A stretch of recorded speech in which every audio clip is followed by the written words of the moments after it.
Dude, GSY. I don't know what that means. What?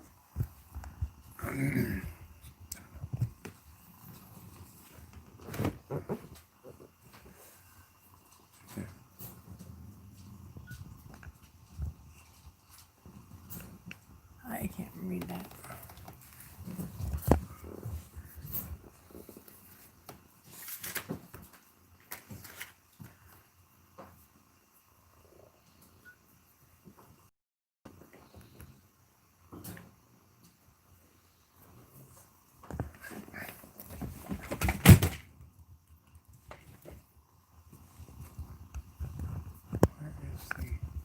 Audio. I don't know if it's on yet. Probably not. Last time it didn't start right like that, did it?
It doesn't want me to do that either. It sucks.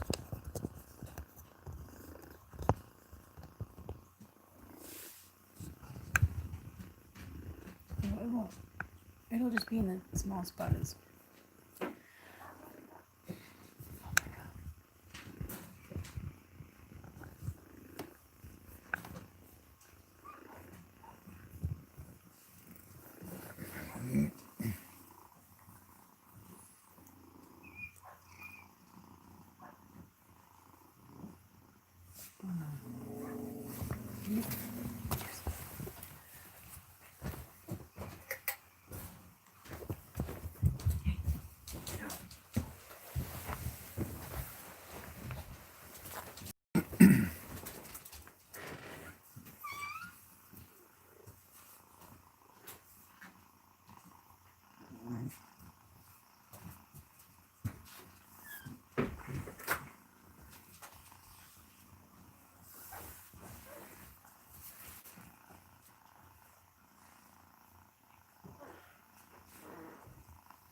So we have to do that every time now? 'Cause I don't know what I did. That seems weird.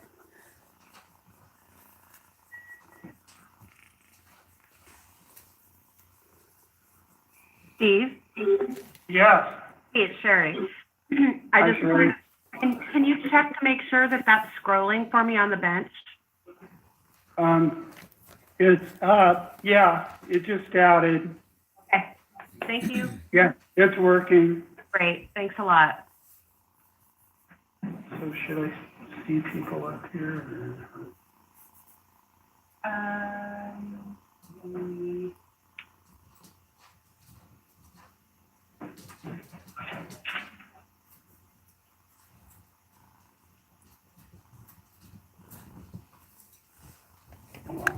Look, the attorneys are on there. What do you know? There's too many things. Oh, send an email.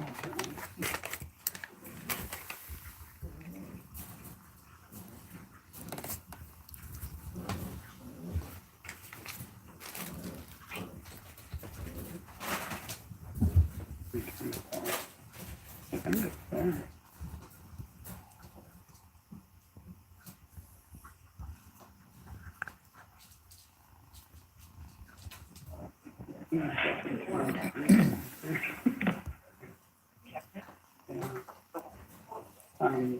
Gonna make a Saturday, send it out.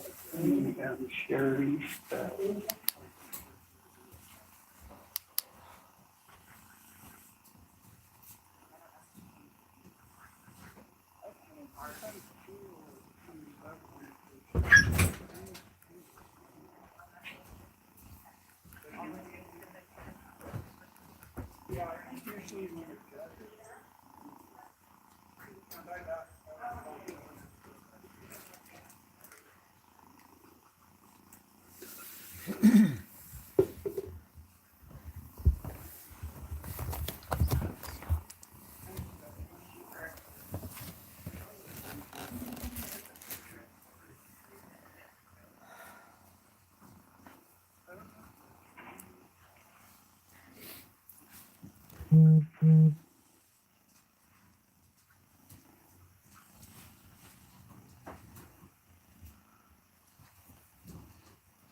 Oh my.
Are we working on things right now?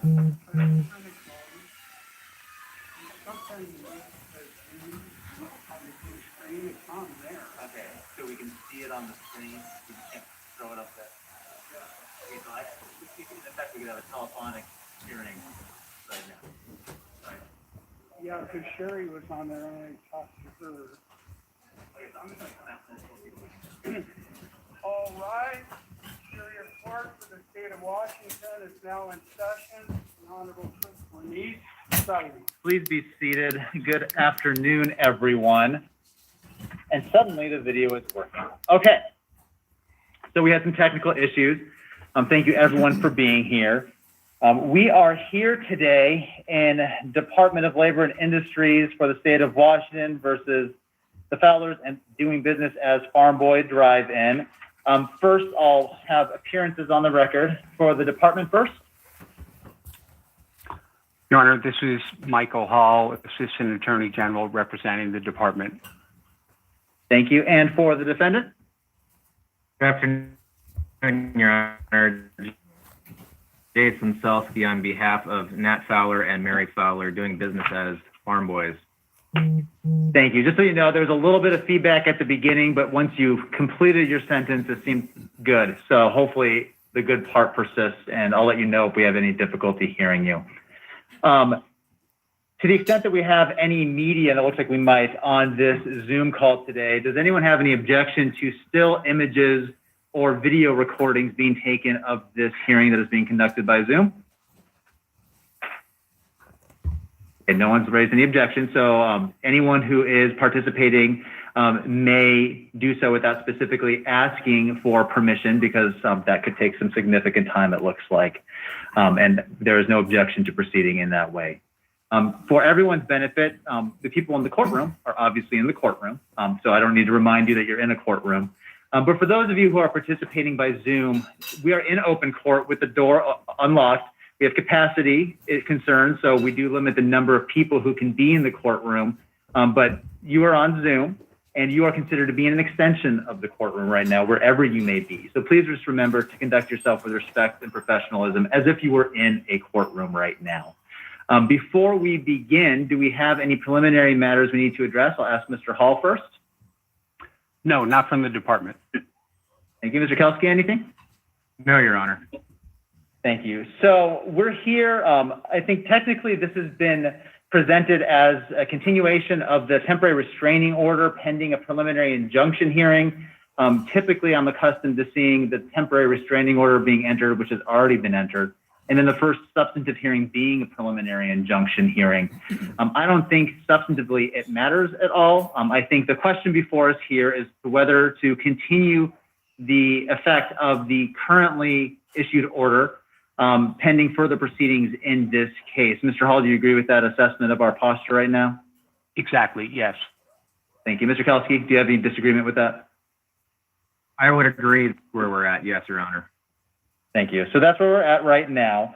And I don't have any other preliminary matters, so I will hear from Mr. Hall first. Thank you, Your Honor. This case began a couple weeks ago. The department filed pleadings regarding the fact that Farm Boy was continuing to provide indoor dining services in violation of the governor's proclamations and the department's rules. The studies that were filed and the declarations that were filed demonstrated the irreparable injury that could arise from the provision of indoor dining services. You issued the temporary restraining order. Last week, you found Farm Boy in contempt for violating the temporary restraining order. Since that time, nothing has changed at all. The pleadings that Farm Boy filed for today show that they have no intention of complying with the law or with this court's orders. In light of these facts, there seems to be no reason to lift the temporary restraining order, and the department's asking that it stay in place. That's all I have. Thank you. Thank you, Mr. Kelsky. Thank you, Your Honor. I think it's most important to take a piece from Department of Labor and Industries' mission statement, which says, their mission statement is Washington safe and working. I have cited a number of RCWs in our responsive material, but I think it's most important to note out that the petition in this matter cites RCW 49.17.130 and 49.17.170. I have cited those additionally in my responsive material. 170 has to deal with a temporary restraining order, and the 130 has to deal with dangerous conditions and violations thereof, in which a restraining order on a temporary basis may be filed. And I think it's important for this court to note that in this RCW, it indicates that any condition which violation is such a danger from which there is a substantial probability that death of the director or his authorized representative shall issue a citation and may issue an order immediately restraining any practice, method, process, or means in the workplace. Now, further down, they also in their petition as by a reason why they want this temporary restraining order. They keep indicating, in your honor, to this court that there is some sort of recognized hazard, and its transmission is exacerbated by dine-in services. Department of Labor and Industries' job is to protect the worker from harm, from serious harm, from death. Now, in our response material, we've also noted that my clients have on their front door an indication that what they're performing is a social gathering, and that individuals may not enter if they've had any symptoms of COVID, if they have not quarantined for the last 14 days, or they may if they've had a COVID test in the last 48 hours. Will be violating the department's regulation implementing the governor's proclamations.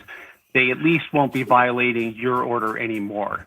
I don't think that it's appropriate to ask the court to lift an order that simply requires an entity to abide with the law. The other point I want to make is with respect to this argument that Farm Boy should be allowed to be open because other places are allowed to be open. It's similar to being pulled over for speeding and arguing to the state trooper that you shouldn't have been pulled over because other people were going faster. The law requires what the law requires, and Farm Boy is required to abide by that, regardless of whether the governor has decided that other businesses... Mr. Hall, if anyone talks again in here, you're going to be removed immediately. So no one talk out loud. You're here to observe, not to participate. So, Mr. Hall, you may continue. Thank you. I don't think, as I say, it's appropriate for this court to give Farm Boy a license to violate the law. And for that reason, the TRO should stay in place. Thank you. Thank you. The court's prepared to rule at this time. As I noted at the outset, this is a hearing to determine whether or not the temporary restraining order should remain in full force and effect pending further proceedings in this case. Just to reiterate, the order in this case is fairly limited in scope. It does not prevent Farm Boy from being open, from taking orders, from preparing food, from having customers come inside to obtain that food. All that it prohibits is that those customers then remain inside at Farm Boy to eat that food. It doesn't prohibit them from taking it elsewhere to eat it. The question before me right now is whether or not that order should remain in full force and effect.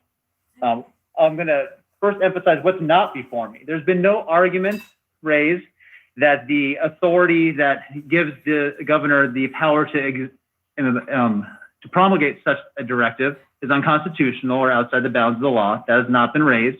Constitutionality has not been briefed or argued in this case, nor has the validity of the order operating within the confines of the legislatively delegated authority to the governor.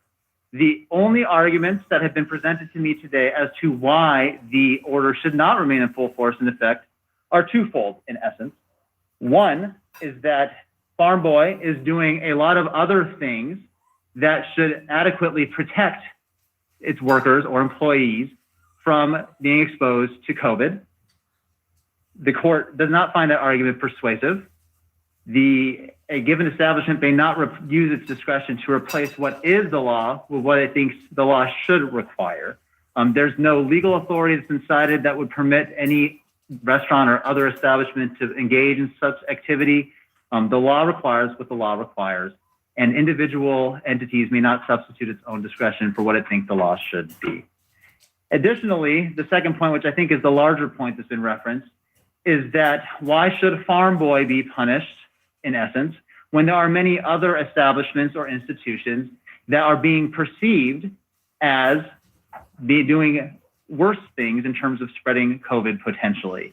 Again, those cases are not in front of me. And I'll also note that when I'm deciding a case, I must decide a case based on the record that's been presented to me. We have a number of affidavits that have been filed on behalf of the department of this case, including scientific references and expertise about what does constitute a material risk of spreading COVID. In response to that, we have a number of waivers and private declarations, but there's nothing that speaks to the science underlying these circumstances here. Nor is there anything in the record that references what's happening with other entities or restaurants or establishments. Not that that would be relevant, but I want to make it very clear. Obviously, we're all very informed and following the news about what's happening with COVID right now. We all have our own opinions about what is or isn't happening. I, however, as a judge, must consider only what is properly before me in the record and decide cases based solely on the facts I'm allowed to consider. What's in this record right now is fairly uncontroverted in terms of what has been filed in terms of the affidavits by the department. We have a significant volume of evidence that's been submitted describing how COVID operates in these types of environments. We do not have anything that's been submitted on the other side. And so with respect to other locations and how other establishments are being treated, I don't know what is or is not happening with respect to those different establishments because there's nothing placed in the record. Argument of counsel is not evident. And even if I did have that, there's been no reference to the law that would make that relevant for my determinations here. So in the end, the question before me here is that under the statute, which is whether or not there is a condition or practice in a workplace from which there is a substantial probability that death or serious harm could result to any employee immediately or before the imminence of such danger can be eliminated through the enforcement procedures of this chapter.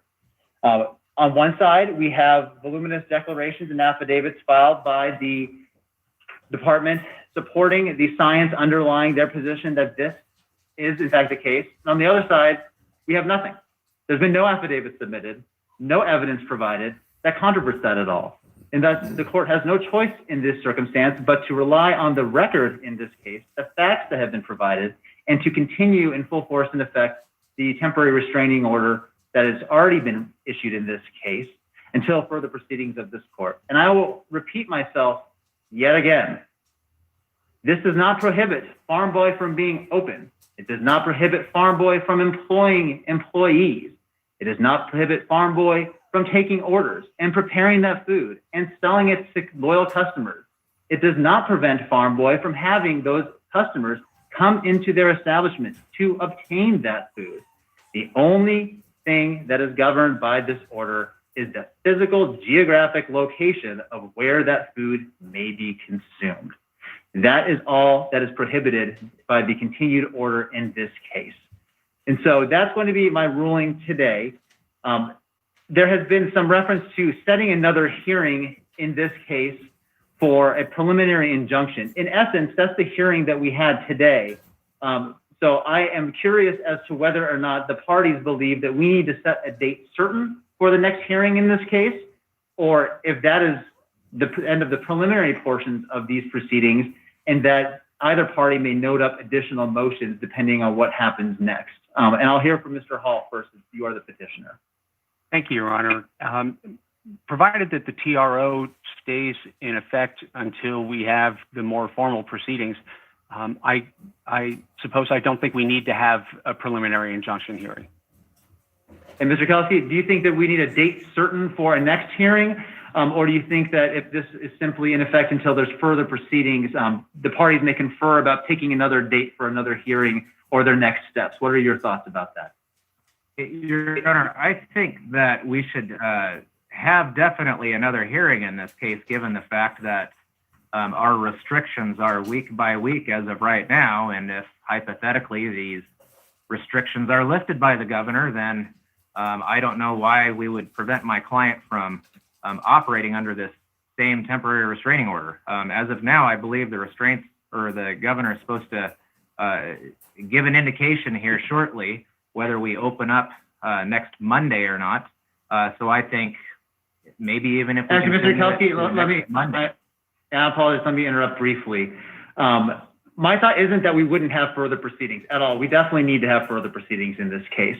My only question is whether or not it makes sense to basically pick a date out of thin air at this point based on how fluid the circumstances are, as opposed to, obviously, I am available on relatively short notice so that we could have another hearing once there are further developments for us to discuss. If someone would like, if either one of you wants us to pick a date for another hearing, that's going to be my default. I simply had the thought that given that things are fluid and they might not be different, let's say by our next hearing, but the next day something else happens, we could just wait until something further happens or someone has a motion they want to bring on either side.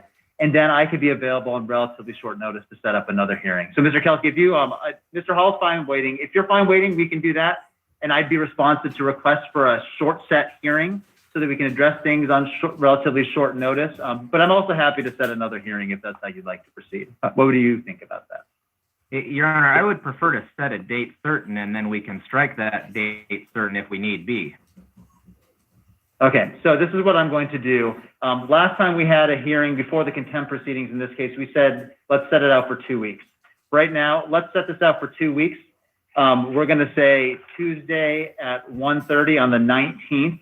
And again, that is simply a placeholder at this time. We will have a hearing if nothing else changes by then. If something changes before then we will need to have an earlier hearing, and I'll be responsive to that. Also, Mr. Kelsky referenced the fact that the restrictions may be lifted between now and then. My recollection is that at least one of the proposed orders, if not the actual order I signed, referenced that the TRO would only remain in full force and effect unless and until those restrictions were lifted. So my understanding, at least expectation for this next order that gets drafted, is that it would be self-executing. If Governor Inslee decides to lift these restrictions, then no one would need to come back to court to lift that. If that wasn't already in the order, then I would like that to be included in the language of the order, which again, now I'm about to turn to Mr. Hall to say, I'm hoping and trust that you can draft an order and circulate it with opposing counsel and get it to the court for entry. Does that sound like a plan for everyone? I'll ask Mr. Kelsky first. Does that work for you? That works for me, Your Honor. Thank Thank you. you, Mr. Hall. Yes, that's fine. Thank you. Okay, anything else to address at this time? Not from the department. Nothing, Your Honor. Thank you. That concludes this hearing. Thank you, everyone. The court is in recess. All rise.